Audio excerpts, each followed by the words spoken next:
Welcome to r/Bestof Redditor Updates, where OP files to divorce his wife while she's in the hospital. Our next Reddit post is from r/Am I the Butthole? Am I the butthole for initiating divorce while my wife is in the hospital after a car accident? My wife had 2 kids before we got married, and they have an actively involved father. We also have 2 children of our own. My wife is a terrible driver, but she refuses to acknowledge this. She's been in multiple accidents and even had her license suspended. Not for a DUI or anything, just because she's a terrible driver. She'll do stuff like reach into the back seat to deal with a kid, rather than either pull over or let me or one of the other kids deal with it. She got T-boned in August last year because she took her foot off the brake at a red light to pick up my son's soother that had fallen out. She didn't put the car in park. Thankfully, only she was injured.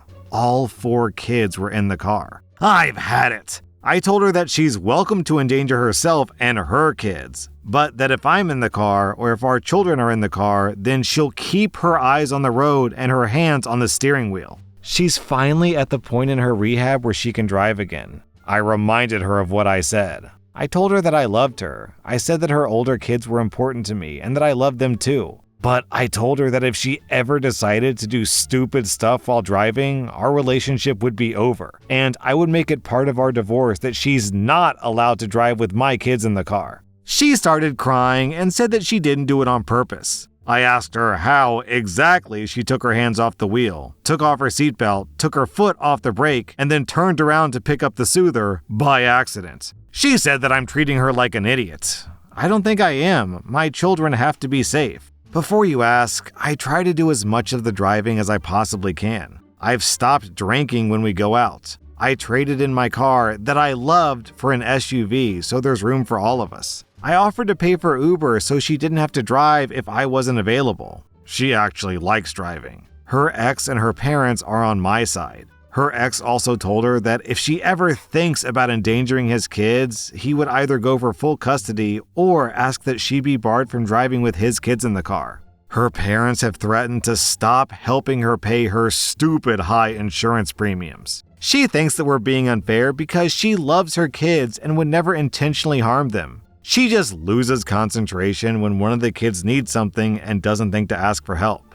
Then, 2 months later, OP posted an update. My wife was involved in a single vehicle accident. She was seriously injured, but thank goodness no one else was in the car with her. I've spoken to her about her driving habits and I warned her. I went to see her in the hospital and then I went to a lawyer. I'm also going for full custody with only supervised visitation for her. I'm sick to death of her driving habits, and I will not wait for her to injure or kill one of our kids with her BS. I feel bad for doing this while she was in the hospital and facing charges, but I can't take any more chances on her. Then, 1.5 years later, OP posted an update. She was in physical rehab for a while. She then drove into a canal by the mall, Jesus Christ, because she didn't put the car in park when she was getting paperwork from the back seat. After my ex drove her car into a canal, I was done. I knew that she was going to get my kids injured or worse. Both me and her ex went for full custody of our kids, and part of the divorce settlement in my case was that she was not allowed to drive my children anywhere. Our divorce was rough, and I still loved her, I just couldn't risk my kids. She got a dog. The dash cam her insurance forced her to get showed that the dog was making puke noises in the back seat. She turned around to look at what the dog was doing. She got hit by a semi when she drifted into oncoming traffic. My kids lost their mom. Wait, she died? Wait, hold on, what? Lost their mom. Does he mean that literally? Their older siblings lost their mom. I lost a co-parent I still cared about. Her parents lost a daughter. I feel awful, but a few of you have asked for an update. I think I'll be forgetting about this account forever now. Okay, wait, did she die? This is really unclear. I think she died. She got hit by a semi-truck and died. Yo, this is crazy.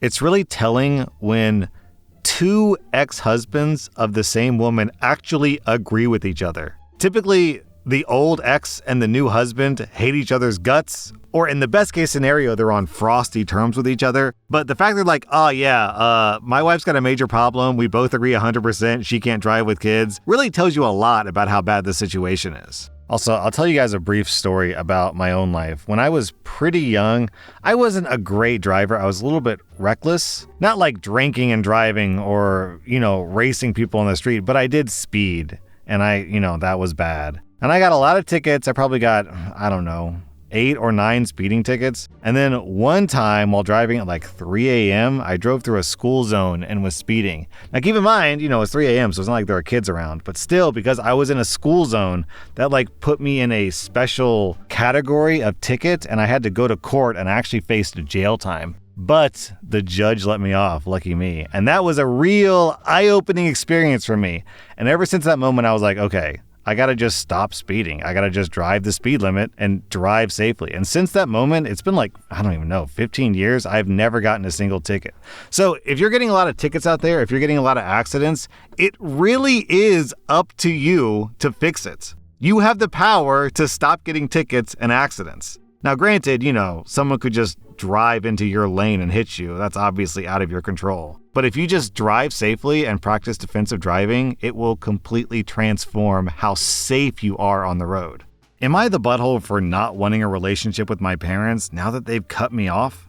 I'm a student. My parents make enough money that when I went through student finance to get my maintenance loan, I was told that I could only get the minimum because finance is calculated from what your parents earn, and there's an assumption that your parents will help you out. I'm on a high-intensity course, and I wasn't sure how I'd be able to balance studying and schooling. So when I found out that I was going to get the minimum, I told my parents I wanted to either take the coming year to save up and then go to my first-choice university a year later than planned, or go to my second-choice school now because I wouldn't be able to afford to live in the city that my first choice is in. My parents then said that they would pay my rent if I went to my first school on schedule. They set me up in a studio flat, so all I had to do was get a part-time job to cover the cost of food and bills. So on my 20th birthday, my parents called me and said that I was relying on them too much and I needed to find out what the real world was like by earning my own money. So they would only cover my rent and phone for that month.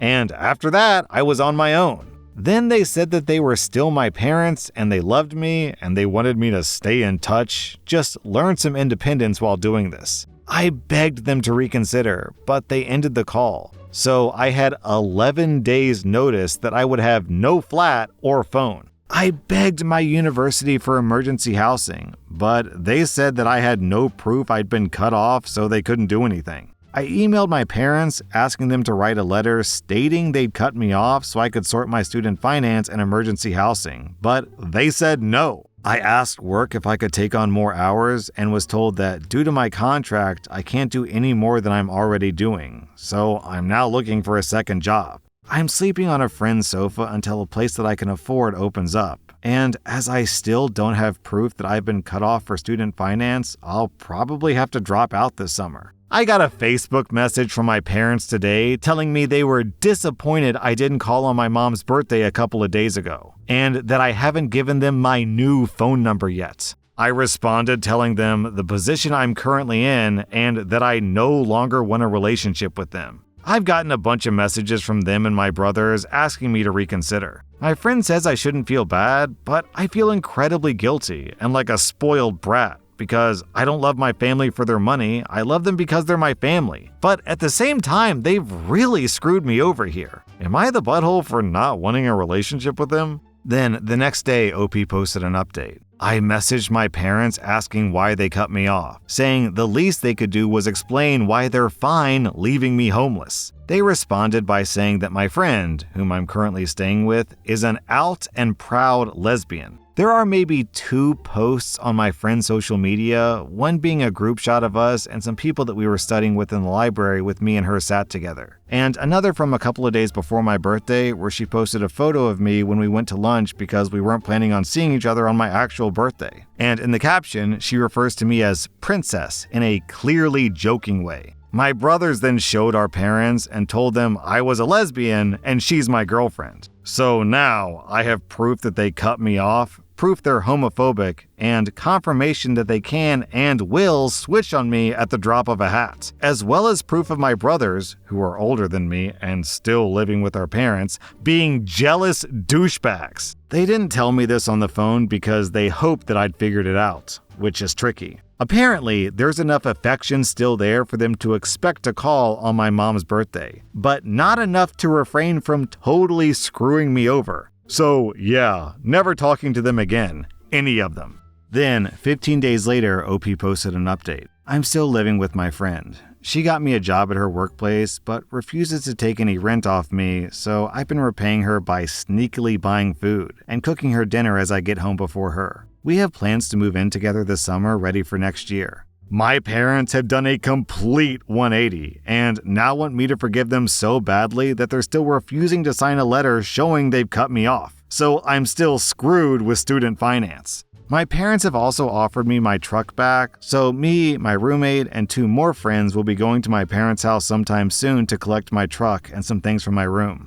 My tutor has written a letter for me for student finance, which they might accept, but I'm waiting to hear back. My course changes were approved, so now I'm doing what I want, not what my parents want. And it looks like I got my work placement, so I'll be either working and studying part-time for 2 years, or working all next year and finishing studies the year after. I'll also be booking a session with the on-campus mental health professional, because this has really shone a light on just how messed up my family is. You know, obviously I'm pretty mad at the parents here. These are scummy parents and scummy brothers. But I'm also pretty pissed off at the university, because what they're basically saying is, hey, we don't believe you, we will only believe your abusers, so please message your abusers and have them write a letter explaining that they're abusing you. That we're willing to accept. What? Our next Reddit post comes from r/relationships. I'm a single father who's 38 with a 17-year-old daughter, and I discovered that she has a large amount of cash, and I'm suspicious. My wife passed away when my daughter was very young. I was still in college, but with the help of my parents, I managed to finish college and graduate school while raising her. I've dated a few times since the death of my wife, but I haven't been able to maintain a serious relationship due to my career and the responsibilities of raising my daughter. My relationship with my daughter, Sarah, has always been very good. Sarah shared my love of the outdoors, so we used to go hiking, kayaking, and camping together quite often. In the last year or so, she seemed to become interested in other activities at school, so she hasn't spent as much time with me. I'm perfectly okay with that. She's growing up and coming into her own. Financially, we're very secure. I've been fortunate to make a nice living in a career that I enjoy, and the hours are pretty manageable. Despite that, I've tried not to spoil my daughter and make sure she understands the importance of work. In exchange for an allowance and gas money, she has to complete chores around the house as well as help our elderly neighbor who's 90. She helps the neighbor with things like taking out the trash, getting groceries, etc. She's an A student, participates well in school activities, and used to be a Girl Scout until she was 14. Honestly, I've always been very proud of her. She was out with her friends Saturday to watch a movie. I had a contractor come over to replace a couple of windows in the house while she was out. Now, I've always respected her space, and she knew about this beforehand. I ended up having to move around some of the furniture in her room and discovered a small box behind her drawers. Curiosity got the best of me, and I opened it after the contractor was done, and there was about $3,000 cash inside. That was way too much money for her to have. After the discovery, I snooped around her room for a bit and found some expensive brand name clothing in her closet that I've never seen her wear before. Some were a bit too mature for my taste, but that's a discussion for another day. Since then, I've double-checked my accounts to see if she had secretly taken money from my accounts, but no. I never carry much cash on me, so she couldn't have stolen it from me. I don't think she's selling drugs because I never found a stash in her room. She's not dating anybody as far as I know, so it couldn't be a boyfriend's money either. I haven't discussed the discovery with her yet, but I intend to do it tonight. Any advice on how I approach this subject with her? $3,000 is a lot of money for her age. And I imagine she spent more, so we could be talking about $5 to $6K here. I don't want to be too confrontational, and I would like a way to bring up the subject so she feels safe enough to be completely honest with me. I'm so worried. I keep hoping she isn't caught up in something illegal that could jeopardize her future. Maybe I overlooked some signs? I'm freaking out and looking for help here. OP also clarifies that his daughter does not have a part-time job. Then, 3 days later, OP posted an update. I had a long talk with my daughter Sarah that night. I sat her down and described the circumstances of the discovery. I explained that I was worried because it's a large sum of money, and I didn't want her savings to be stolen. Well, turns out the elderly neighbor, Anne, has been giving her cash for the better part of a year now. Anne wanted my daughter to have the money to help with college expenses and told Sarah to keep it a secret from me because I've always refused to accept money from her. Sarah also told me that part of the money was her own. She'd been saving up for my birthday present and didn't want to put it in a savings account because, well, she'd have to ask me and it wouldn't be a surprise anymore. Later in the conversation, I brought up the expensive clothing. Those were throwaways from her friend's mother. Her friend is really tall, so the friend couldn't wear them and gave them to Sarah instead. They needed some slight alteration, so she hasn't worn them yet. I apologized for snooping and explained that, as a father, I was obviously concerned for her well-being. I also assured her that we're financially stable and I've put aside enough money for her college expenses. I told her to keep an eye out for Anne to make sure that her welfare isn't affected by the money she's paying Sarah. Also, I asked her to write a thank you card to her friend's mom and to include a present for her at Christmas this year. After the revelation, I wanted to reward Sarah for her saving habit, so I offered to start a checking account for her and we looked into the online options. Turns out, the bank I use offers a junior checking which I can co-sign for her. It turns into her own personal account at 18. Sarah seemed to reflect well to our talk. She took the opportunity to reveal that she had been in a relationship for a couple of months. I've actually met her girlfriend a few times before. They go to the same school, and I just thought that they were good friends, so that was a surprise. So yeah, she came out of the closet to me. Being a dad, I still verified the clothing story with her friend's mom. Overall, I'm happy it was just me dramatically overreacting. However, I do feel rather guilty for the minor panic attack I had. As a parent, it's astonishing sometimes how quickly your child grows up. Just another part of the learning process, I guess. This story was unexpectedly wholesome. Sweet dad, sweet daughter, sweet neighbor, even a sweet friend's mom. That was r/Best of Redditor updates, and if you like this content, check out my podcast where I publish the exact same episodes. Also, hit that subscribe button because I put out new Reddit videos every single day.